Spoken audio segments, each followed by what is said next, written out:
Have you ever said something only to be shown an ad for it just minutes later? It's one thing to search for something and have a related ad pop up. As distasteful as it might be, we've come to accept it as part and parcel of the online world, a necessary annoyance that we just have to put up with. And it makes sense.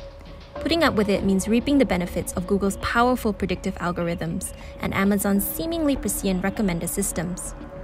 It means being able to see your favorite influencers' Instagram posts as soon as they appear, and grab divining where you'd like to go the moment you open the app. But it's entirely something else if our private conversations are recorded without our explicit consent and sent to some marketing agency which sends a targeted ad our way. This begs the question, are our smartphones really recording our everyday conversations? Or are we just being unduly paranoid? Well, Vice journalist Sam Nichols decided to find out once and for all, and so, in 2018, he conducted an experiment to test this hypothesis. With his phone in hand, he uttered phrases like, "I'm thinking about going back to uni," and "I need some cheap shirts for work," twice a day for 5 days. What he found out shocked him. Nichols said, "The changes came literally overnight. Suddenly, I was being told of mid-semester courses at various universities and how certain brands were offering cheap clothing.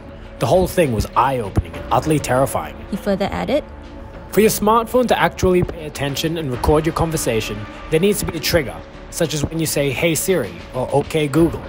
In the absence of these triggers, any data you provide is only processed within your own phone. This may not seem a cause for alarm, but any third-party applications you have on your phone, like Facebook for example, still have access to this non-triggered data.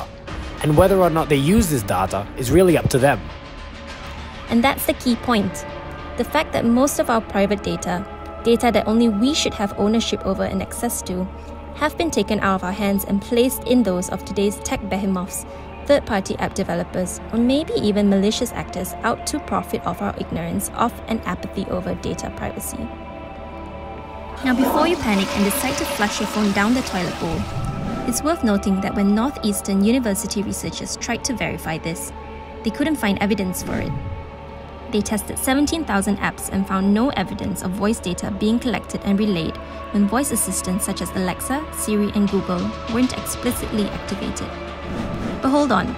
Let's keep in mind that such inconclusive, contradictory data only means that we need to study the matter further till we uncover the truth.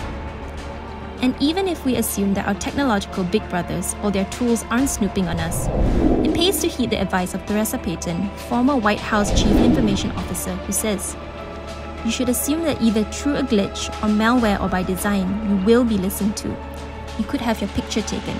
You could have your video taken." And what a sad predicament to be in. The George Orwell classic 1984 imagined a future world where our actions and words would be constantly monitored by Big Brother's totalitarian government. Orwell might have missed the mark when it comes to the nature of the government of the day, but he certainly was spot on about the constant surveillance we're under, including by our own choice.